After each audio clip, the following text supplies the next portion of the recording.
26ปุณณศรัทธาเมตตาบารมีธรรมหลวงปอเปิ้นก็จะได้โปรดเมตตาไปปิ้นเจ้าสงพิธีโดยเนอศรัทธาพี่น้องต่างเมืองฝางมากันหมดก้าแม่จงดีเขาปหน่อยบุญปันเขาเนาะพี่น้องตั้งแม่อายชัยประการเมืองฝางปากันเนอพี่น้องไตแม่ค้ามไม่สุงค่าปากันไปเนาะมันโมนมันงานกันสระอย่าโยมปิ้นการว่าเปิดหูเปิดตาเฮาไปตั้งดีดูเฮาไปถูกทางไปถูกทางเลี้ยวพอกันปิดแล้ว มาขี้ลืมปิดเพลงนะตุลุงนะเลพออยู่เนี่ยแหละตอนเดิมเมื่อกี้เอาดังรอบ2ปุ่นตอนที่เฮาพักครึ่งดูก็เดียวกันแน่ก็ยังว่าแล้วแต่เนี่ยว่าขอบคุณทางสถานีปดมตัวเนอสถานีปดม89.50บ้านทุ่งเรดิโอตั้งอยู่ที่บ้านป่าซักตำบลบ้านกลางอำเภอสันป่าตองซึ่งก็มีปดมแม่เทียมวันพุทธวงศ์เปิ้นก็จะไปเนอะปดมเปิ้นก็จะไปป่าขอบโครถจิบเปิ้นนะโธ่รถจิบคูชีเปิ้นนะเปิ้นก็จะไปอันนี้ก็คืนบุญเท่านะสถาแล้วก็สถานีวิทยุ106.25 มนเสียงธรรมจากแม่แจ่มเนอโดยเมตตาบารมีธรรม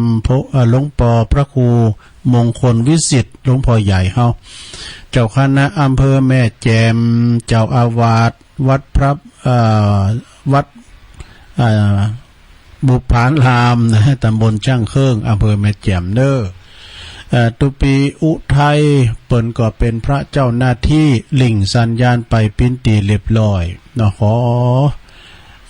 กราบขอบคุณเนอแล้วบุตรกับแม่ขันแก้วก็โทรมาเนอแม่ขันแก้วทั้ง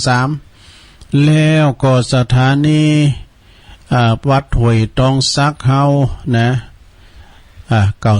98.75ว่านี่มันนั้นไฟฟ้าดับเนอเจ้านี่นะสถาเด้อโอ้โทรมานี่หูมึนนี่แหละ ไฟฟ้าเปิ้นดับสถาญาติโยมทั้งหลายก็เลยดักวิทย์บัดนี้ดังแล้วเนาะตุลุงเปิดเทระประวัติหลวงปู่แหวนสุจินโนคือฟังไอแกนเขาฟังแล้วม่วนดีนี่ไอแกนบุกเปิ้นมาหับตุลุงเนาะไอแกนกับน้องเจ พุก6 โมงก็จะออกเดินทางละนะไปพวกวัดดอนจันทร์ขอบคุณทางท่านพระครูวาปีวรมานิตเนื่อจะวัดห้วยตองศักดิ์อำเภอจอมต้องตำบลขงเป้าท่านอาจารย์ชาวลิชยวังโสลิงสัญญาณไปปิ้นตีเรียบร้อยเนาะนอกเหนือจากนั้นเปิ้นก็ฟังทางแอปทางไลน์ทาง Facebook ของวัดฝายหินพองนะก็มีหลายตีที่เขาจะฟังกันได้นะขอบคุณเนอะสถานีต่างๆที่เปิ้นได้เปิดรับสัญญาณไปเนาะวันนี้ก็เป็นวันที่24ของเดือนพฤศจิกายนพุทธศักราช2563เริ่มกี่วันเดินป่ายญาติโยมทั้งหลายปี63ก็จะผ่านเข้าไปเนาะ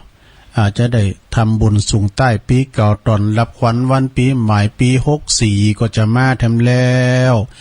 จะได้จะร้องปีใหม่จะร้องความเก๋กันไปปีหนึ่งเนาะสดาเนาะ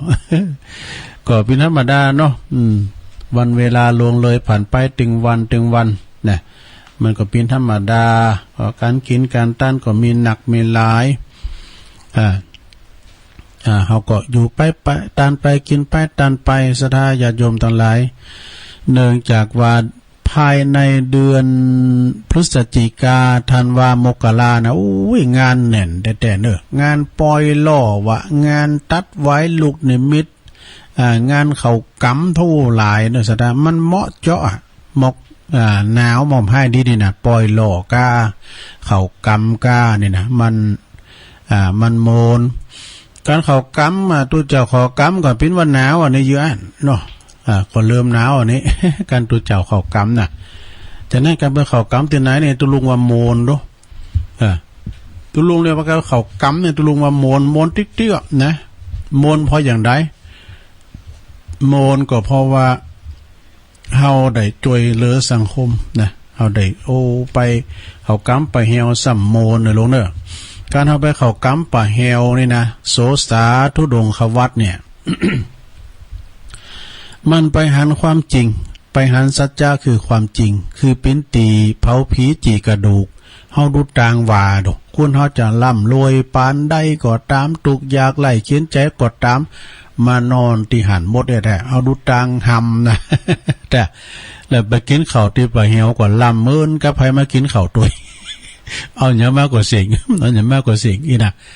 ผมก่อนนี่ตุลุงเขาหลายปีมื้อนะเข้ากำป่าแฮวสืบชะตา สืบชะตา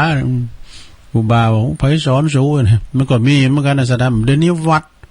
กับศาลากับป่าแฮวเนี่ยมันอยู่ด้วยกันโดเนาะมันเป็นหยังนะสื่อโพราชตาตานขันเข่าตานขันเข่าขันน้ำไปตานขันเข่าเปิ้นว่าตานขันเข่ากลางปัจจ้านี่ตานหายาติกาวงศาเนี่ยที่พ่อแม่พี่น้องเฮาที่เปิ้นลุ่มหายตายจากก็เอาประทานจูตีไอ้นะบ่รู้เปิ้นได้กินบ่ล่ะอ่ะ มันมีอันจุอันจอบมันจะจุอันจอบละเป็นกุศโลบายซะนะอีกข้ามเอ้ยนะสมมุตินะ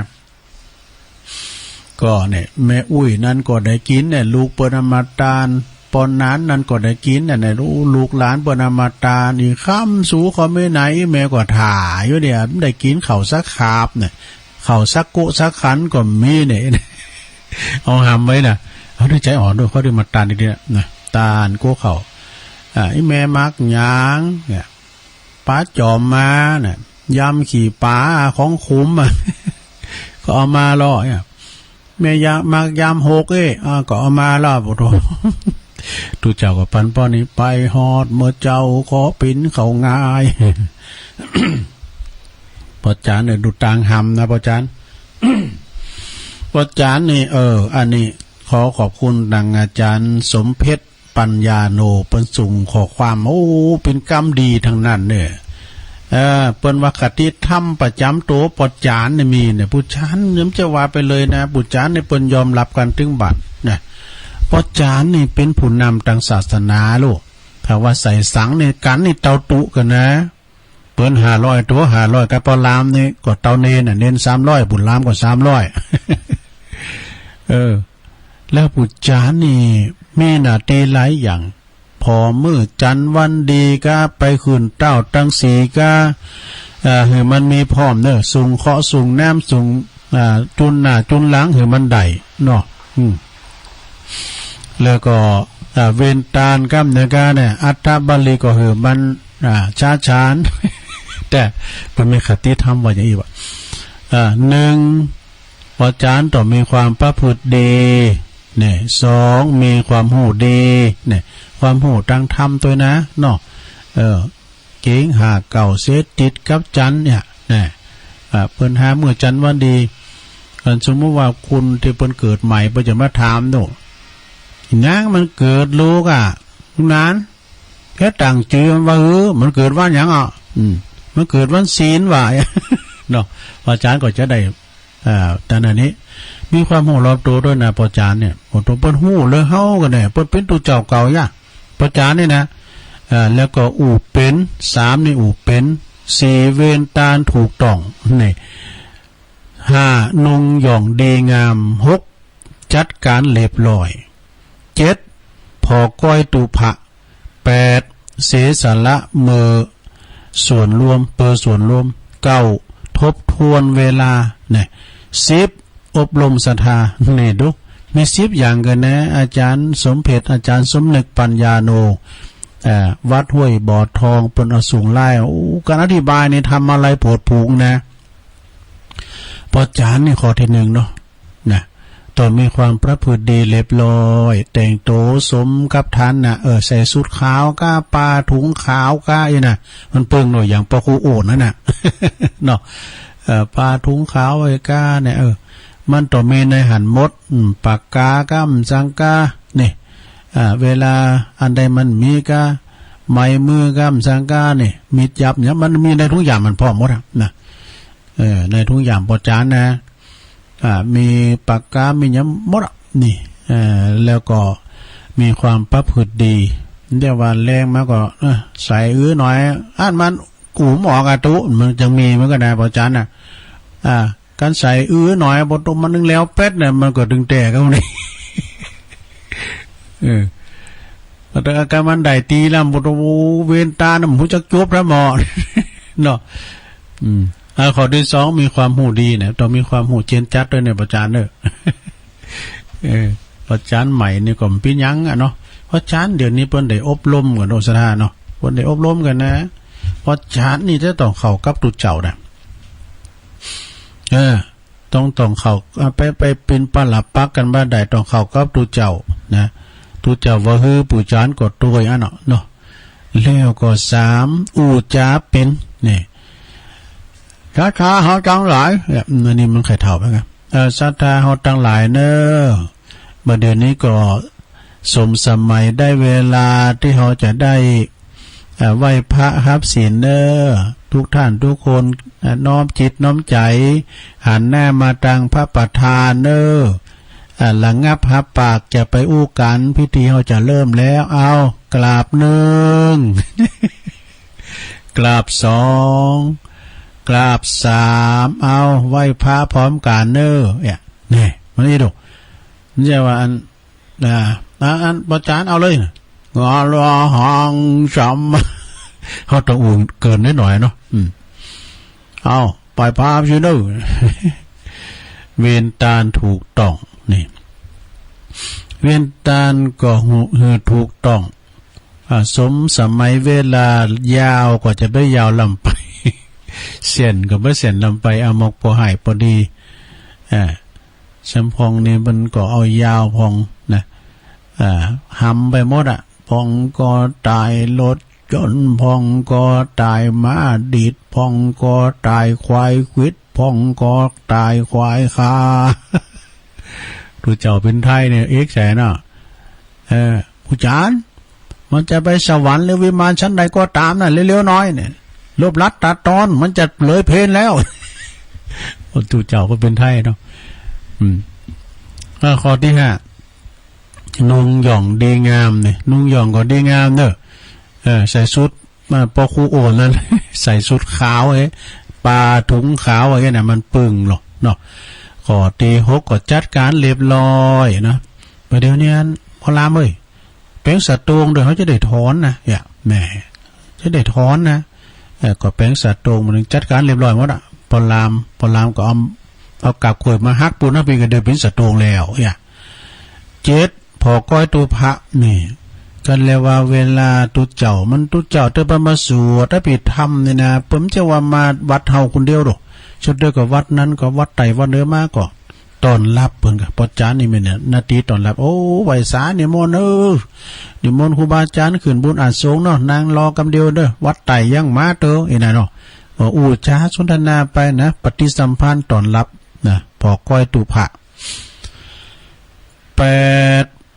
เมเสสละเปิดสนโลมนี่ชัมพองปจานบางตีนะมันจะมีบันเฮามีที่อื่นพูดนะกันเลยว่าวันสุดท้ายวันสุดท้ายไปแล้วก็ต่างท่านี้ต่างท่าไปปิ้นแม่ปิ้นเจอกันนี้มันต้องไปต่างวันเลยก็มีงานศพงานสากันนะเนาะไปจัดการให้เรียบร้อยเสสละเปิดสนโลมนะ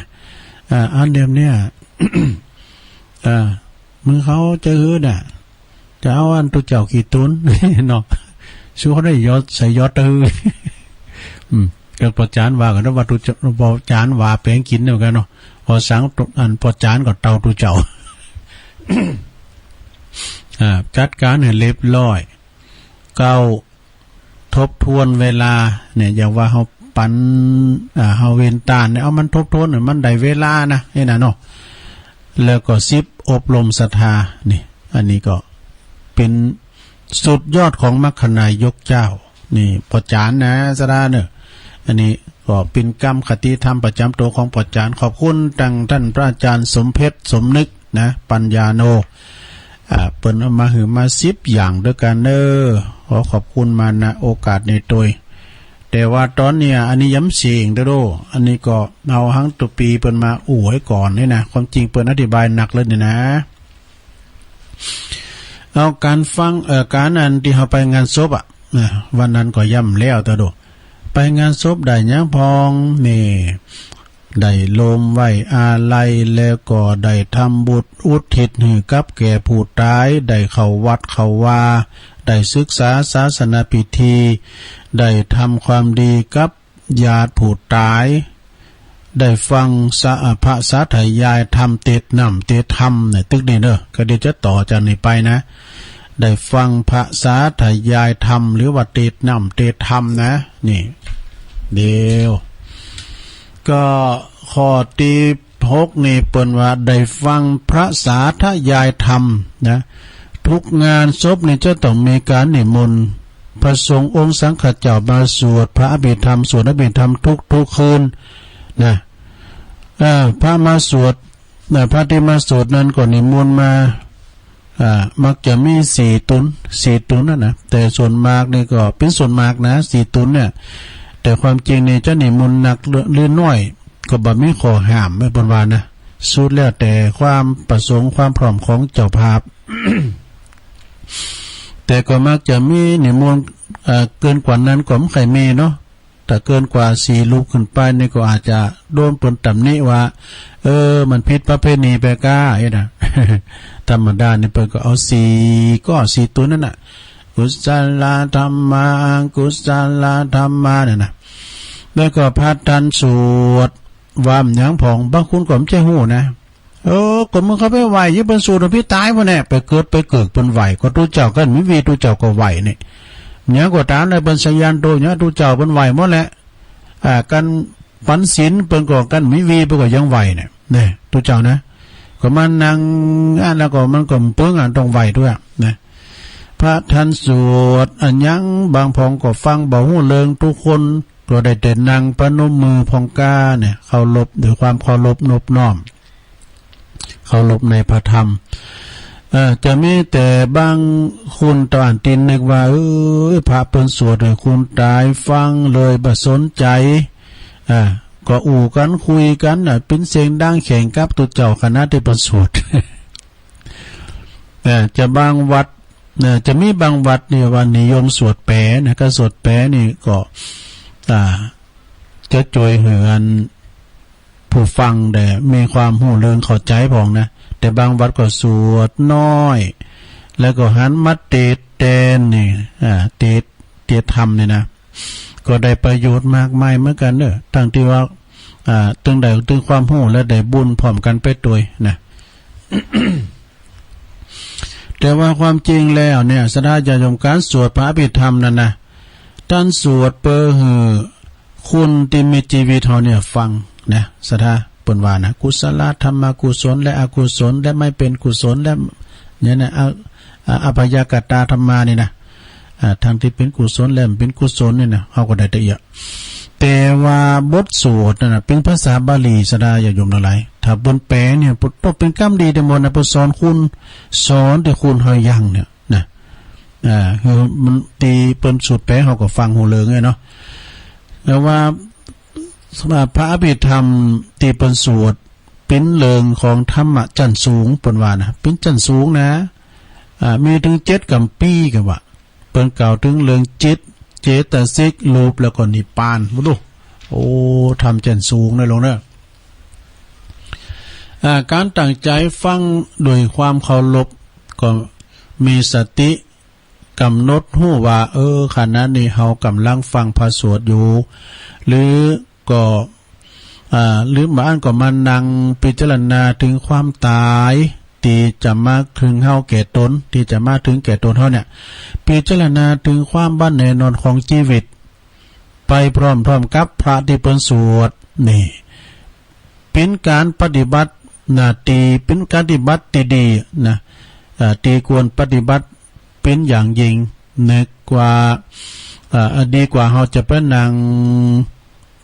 ปล่อยลมหายใจทิ้งไปเปล่าๆอีว่าเปิ้นว่านะการนั่งใจลอยคุ้นคิดฟุ้งซ่านก็จะทำให้เสียเวลาไปเปล่า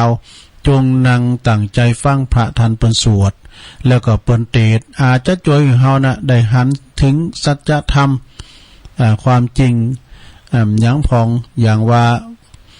อย่างเงินของชีวิตเฮาเนี่ยมันอาจจะชีวิตอาจจะเป็นได้ ขอให้เฮาเพียงว่าฟังจริงๆเถอะนะเพิ่นว่าจะได้เข้าใจ ในสัจธรรมกรรมสวดกรรมเตดข้อที่นี้ก็จบไปต่อไปเป็นบทที่7จะจบแล้วเนี่ยเอามันจบไปเนาะลงเนาะทำจิตใจให้เป็นบุญกุศลนี่ธรรมชาติของจิตนะสนะ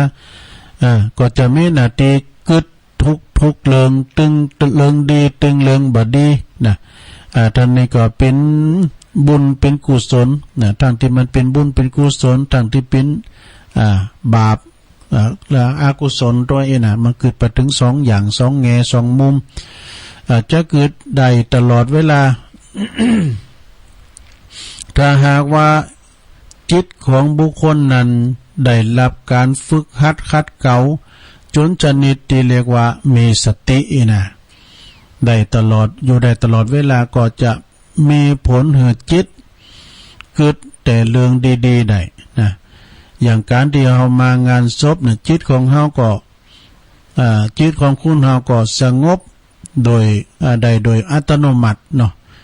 สิ่งแวดล้อมหรือว่าเหตุการณ์เป็นตัวจ่วยบังคับให้จิตรวมตัวสงบลงได้อาจว่าจะปล่อยว่างได้ ปล่อยว่างได้แล้วก็ความเครียดแค้นอาฆาตจองเวรพยาบาทมาดไล่การจองกรรมจองเวรกับไผน่ะก็อาจจะลดหมดไปกลายเป็นผู้ที่หูจักหรืออภัยนะเพราะว่าเกิดว่าคุณจะเกิดว่าจะเอาอันยังจะเอาหยังกันเล่าอีหรอเปิ้นเขียนว่านะบัดนั้น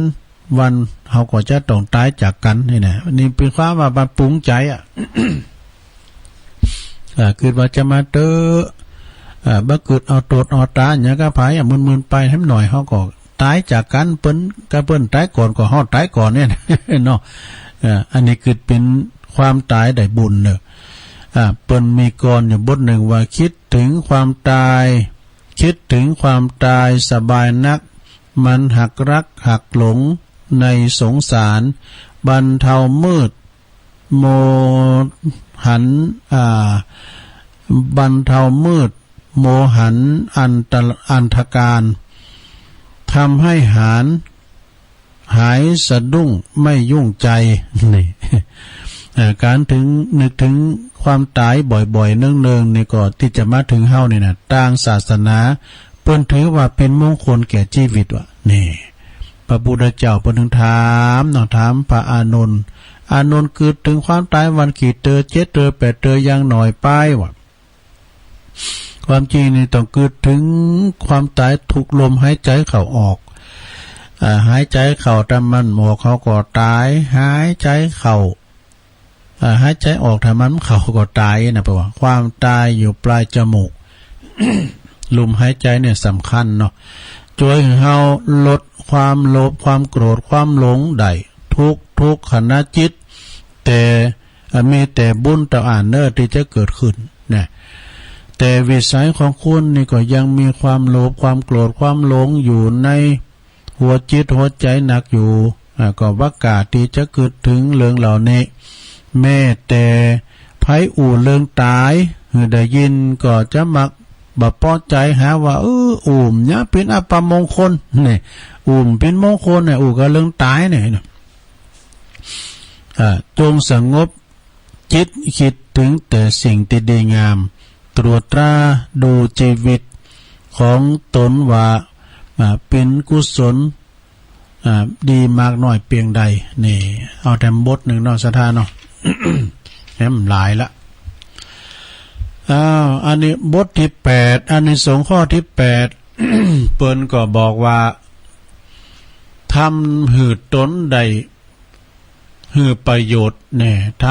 ทำให้ตนให้ประโยชน์สัตว์สังคมลมเย็นเป็นสุขใดก็เกิดมาจากสังคมในสังคมที่ว่าสังคมในสังคมนี้ที่มันจะหันแก่โตกาเนี่ยบางทีก็เป็นสังคมที่ยำแย่ไปสังคมที่บ้านนาอยู่ก็มีจะหันว่าเสียดายที่รู้สึกว่า จะดูต้องเสียความหูซึกอยู่ตลอดเวลาเปิ้นว่าประโยชน์นะตนอย่าหือขาด ประโยชน์ตัน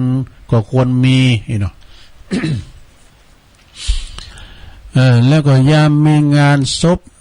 นะยามเมื่อมีงานศพญาตินะหรือว่าศพของเปิ่นฝูงก็ดีบางคนนั้นก็ไปจวยนะจวยแฮมวันแฮมคืนนี่ก็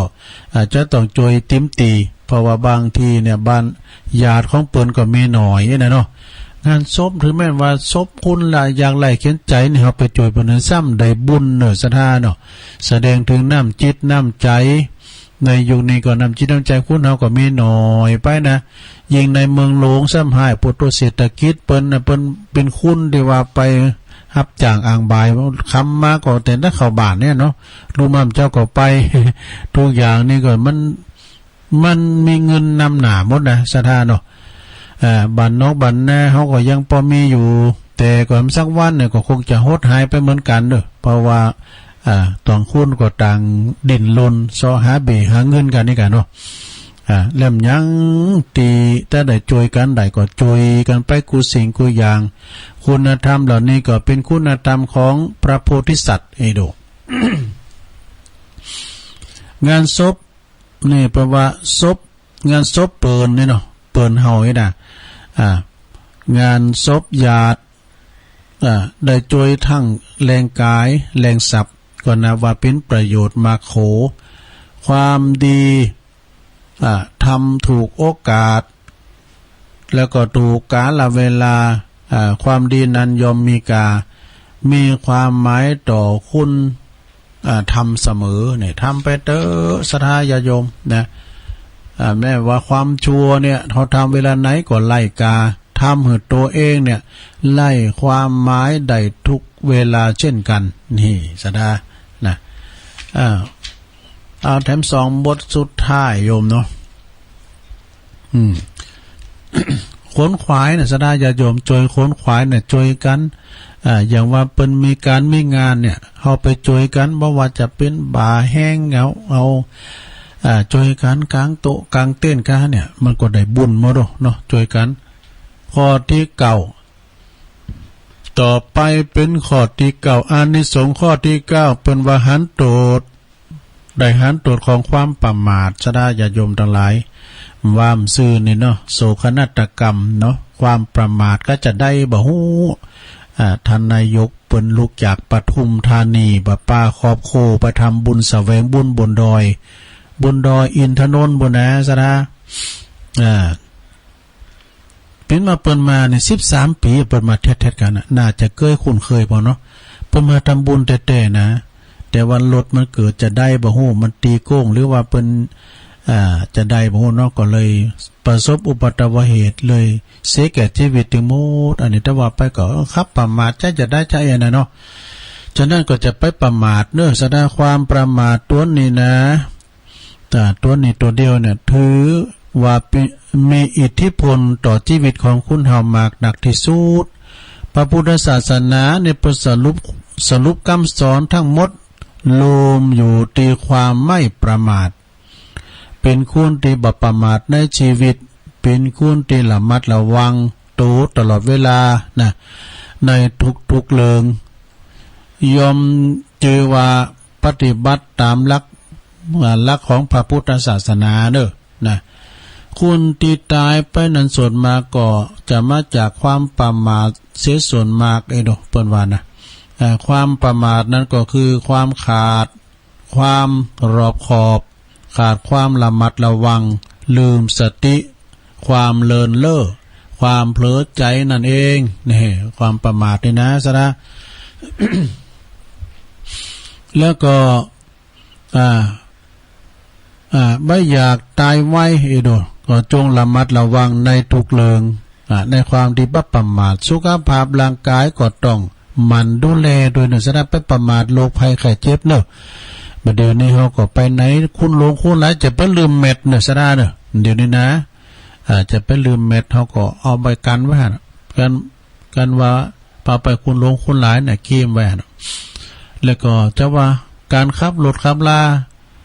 การคบค้าสมาคมทุกอย่างก็ต้องระมัดระวังไว้ให้ดีหรอ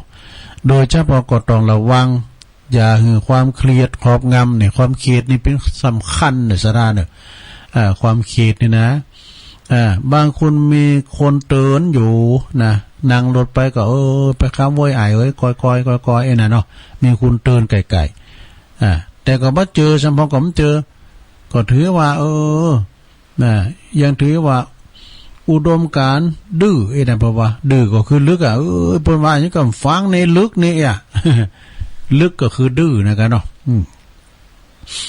อยู่ในหัวใจตลอดเวลาความคนดื้อนะคนดื้อโหรันน่ะแล้วก็ทุกอย่างที่จะเข้ามาเกี่ยวข้อง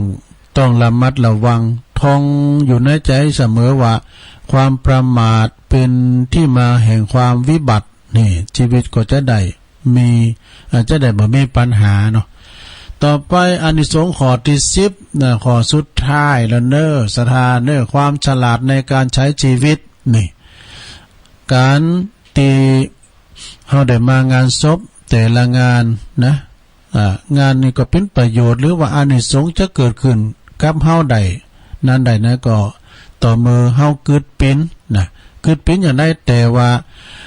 แต่ทำมาแบบบ่เกิดอย่างเลยนะสักว่ามาตามมาละยาดมาฟังสวดเสร็จแล้วก็ปิกบ้านปิกจองแล้วได้ยังขึ้นมาเนาะคือศพมันสอนใจเฮาเพิ่นว่าศพสอนใจให้คิดได้ ยิ่งงานศพบัดเดี๋ยวนี้เปิ้นถือว่าเปิ้นบ่าเล่งอย่างนะเพราะว่างานศพงานเศร้าเลิกลดละเลิกเล่าไว้อาลัยนี่อันนี้ในโครงการตั้งอำเภอดอยหล่อนี่เปิ้นอย่างนี้ดูเปิ้นว่างานโศกงานเศร้างานศพงานเศร้าเนี่ยเลิกเล่าไว้อาลัยถ้าว่าเฮาลดต้นนี้ได้นะมันประหยัดไปทำจาดหลายลงนะไอ้นี่นะมันแพงนะศพสอนใจให้คิดได้นะนั่งฟังพระโสดเป็นสวดมนต์สวดอภิธรรมเนี่ยแล้วก็นั่งพอคุ้นตายแล้วก็ย้อนพอโต๊ะเก่าเฮาคุ้นคิดคุ้นหาความผิดของเรานะคุ้นหาความผิดในโต๊ะเก่าเฮาเราที่ชีวิตเฮาที่กำลังทำอยู่เนี่ยเฮาทำความดีเฮากล้าเฮาขายเดี๋ยวนี้แม่นหอมแม่นต่างถูกต้องถูกลักษณะถูกน้ำถูกท่านี่นะหรือว่าถึงวันนี้มันมีอย่างการพนันสุรานารีเนี่ยสิ่งที่มันแบบดีนะมีหรือเปล่าเดี๋ยวเปิดเขียนไว้นะแล้วก็ค้นหาตรวจตราอย่าลำเอียงดูคนตายที่เปิ้นนอนตายอยู่ในโลงนะแล้วก็ดูตัวเฮาที่ยังมีชีวิตอยู่ว่าเฮาควรทำอย่างใดเนาะชีวิตของเฮานี่จะมีแต่สิ่งดีๆเกิดขึ้นนี่นะพัฒนาชีวิตปรับปรุงแก้ไขใจฉลาดในการใช้ชีวิตทำชีวิตให้มีคุณค่าเวลาสิ้นลมหายใจวิญญาณก็จะได้ภูมิใจและก็จะได้ไปดีจบสราญาติโยม มีข้อ11อยู่นะเดี๋ยวมีหลายอยู่เนี่ยมี13ข้อกันในสราเนอะก็ย่ำหลายเนาะข้อที่11นี่ก็ข้อคิดสอนใจเนี่ยได้ข้อคิดสอนใจในงานศพนี่เขาก็มีเรื่องราวต่างๆที่น่าคิดน่าศึกษานำมาสอนใจเฮาอยู่มากมายคิดให้เกิดปัญญาคุณเฮาเกิดมาเปิ่มหยังเกิดมาเปิดแสวงหาทรัพย์สมบัติแล้วตายไปแล้วก็แค่นั้นหรือเกิดมาเปิดสร้างเวรสร้างกรรมแล้วก็ตายไปเท่านั้นหรือเกิดมาเปิดทำให้คนอื่นได้รับแต่ความเดือดร้อนทุกข์ทรมานเพราะเฮานั้นหรือเปิ้นว่านะแล้วก็ซะนะเฮาเกิดมาเปิ่มหยังตายไปแล้วเฮาได้หยังไปพองเนี่ยเปิ้นเขียนไว้นะจงได้คิดว่าเกิดปัญญาเนี่ยเกิดปัญญาก็ คุณหาข้อคิดมาสอนจิตสอนใจคือใดนะอย่าได้อย่าหือไผต้องมาสอนเฮาเลยจุงเล็งสอนตัวเองเวลานั่งฟังเปิ้นสวดเปิ้นเทศก็ฟังปล่อยใจปล่อยเวลาไปตามกระแสธรรมเนาะเอาข้อ12มันมีโลงบ่เดียวเตรียมใจก่อนตายได้เตรียมใจก่อนตายความตายนั้นเป็นเรื่องธรรมดาบ่ใจว่าเป็นเรื่องที่แปลกทุกชีวิตเกิดมาล้วนต้องตายเหมือนกันหมดว่าเปิ้นว่าโตหลง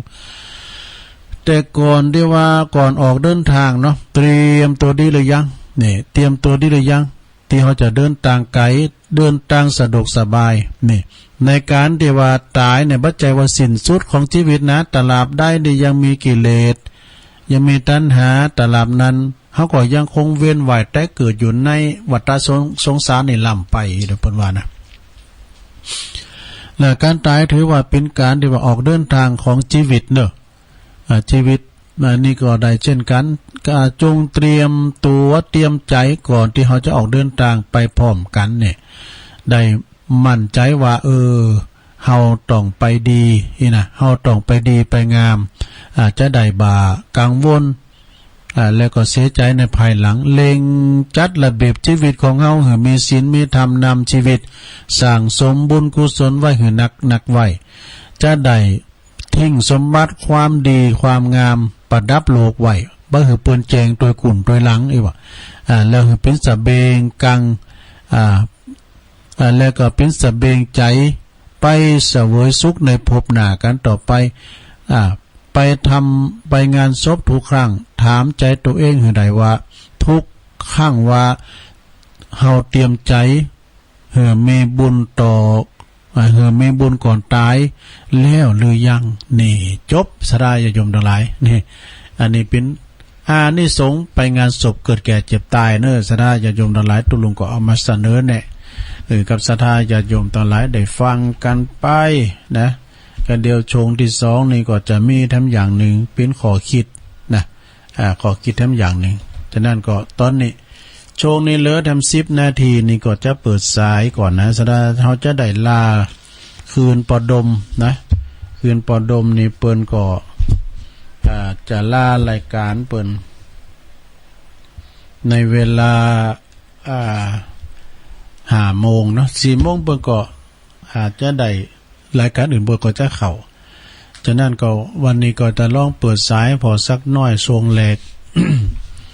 กันเดียวกันทรงแหลกแล้วก็ตุลุงก็จะพักสายสักกัมแล้วก็มาเข้ารายการต่อได้ไหมกัน สุดท้ายเจริญปอน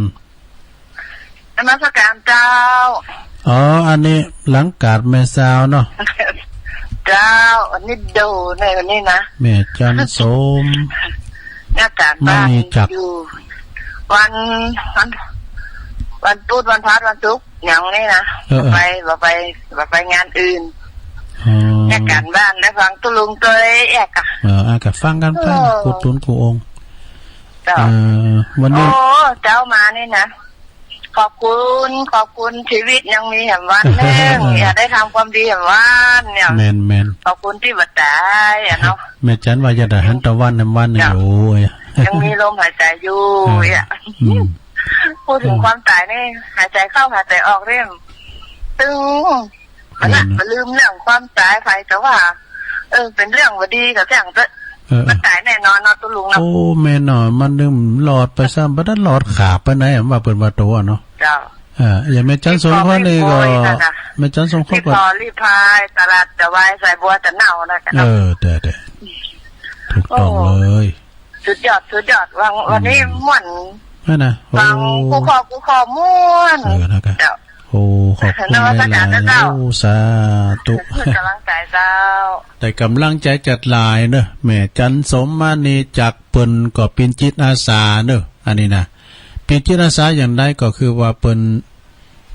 เป็นอสม.ด้วยกันละเวลาเฮามีงานอย่างต่างๆเปิ้นจะนำไปแจกคนเฒ่าคนแก่ก็เตียนที่นังบ่เลยนะเนาะนั่นแต่ก็ไปกวาดวัดกวาดว่าบังกาไปวัดพระธาตุปูแช่บ่เนาะไปหมดนะโทรเข้ามาแถมศรัทธาญาติโยมทั้งหลาย089 9 0955650606เจริญปนเจริญปนไปจ่าเจ้าตุลุงอยู่ตั้งใดแม่แม่ทองตัดตะแดงแม่ทองนะฟางนะคะแม่ทองสันปะแดงไม่ได้โทรมาหลายวันแล้วเด้อโทรกับบัดติดพอตามต้นวันนี้เอาเจ้าอีกกอมไปปิ้นยังก่อแม่ศูนย์นี่ฟังอ่ะแม่ฟังเจ้าสบายอกสบายใจแต่แม่น่ะต้องพวกวันฮือนี่ซ้ำจะหลากหลายเด้อเปิ้นจะถ่ายทอดเสียงเนี่ยครูบาอาจารย์เปิ้นจะมาอู่กันหลายแหละนะวันที่25-26นี่นะเปิ้นจะถ่ายทอดเสียงฟังให้ฟังนะ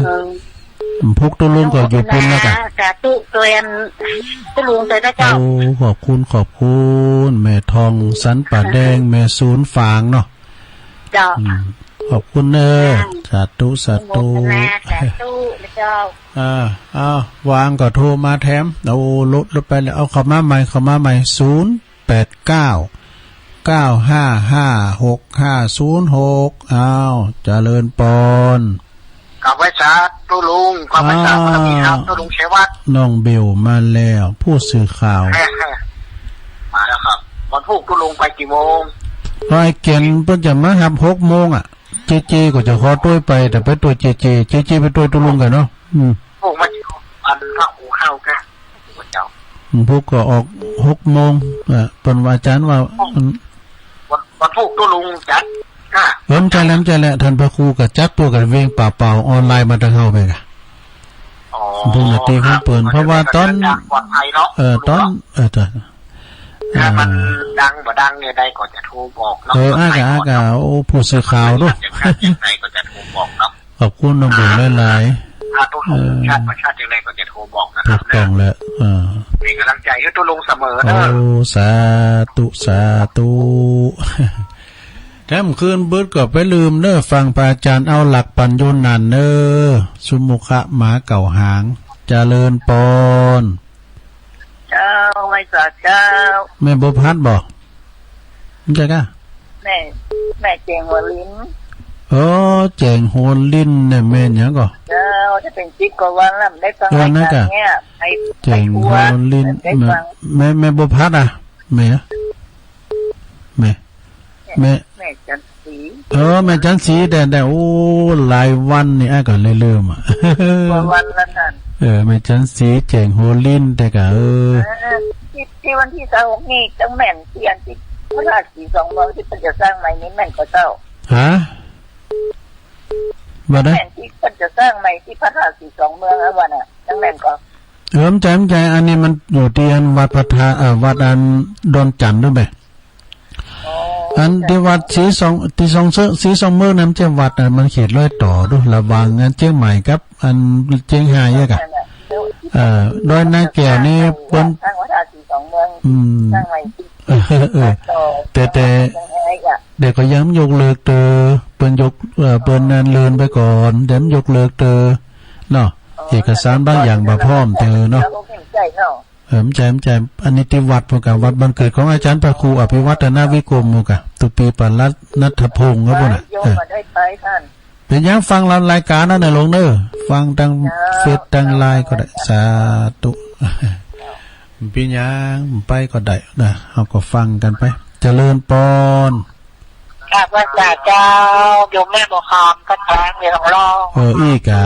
แม่บัวคำอีกาแจ้งมาเลยแม่บัวคำเลี้ยงน้องหลังตู้ลุงเป็นการทำหมดเนาะแต่มันมาเข้าใจคุณยายเนาะดีกะบึกก็ฟังพระอาจารย์เอาหลักคำเริ่มคืนบุญนะบุญสำนึกหลักคำพังฟังโอ้แต่บึดในตุลุงจะได้ไปฟังห้องใหม่ตุลุงแล้วบึดบ่ได้นอนห้องใหม่แล้วโอ้ยโมนมีพัดดูอันนี้อันมีพม่านั่นก็เป็นเรื่องปียังแหละเนี่ยตุลุงนึงรับได้หมดเนาะ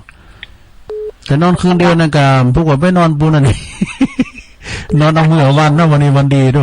พระอาจารย์นั่นหลังว่า9 ค่ำแล้วก็เวลา9 โมงตุลุงเนี่ยปุตตะเลิกงามยามดีนี่ลุงพอหามือวันเนาะเพราะนั้นวัฒนธรรมว่าปุจจานก็มาสิก็ อ้าวยินดีแม่บุญคำเนอะ ดาวฟังสลุงแล้วก็ม้วนสลุงฟังสลุงแล้วว่าตาเป็นฟังกับม้วนไม่โทรมาแล้ว โทรมาก่อนแล้วใจก็เดี๋ยว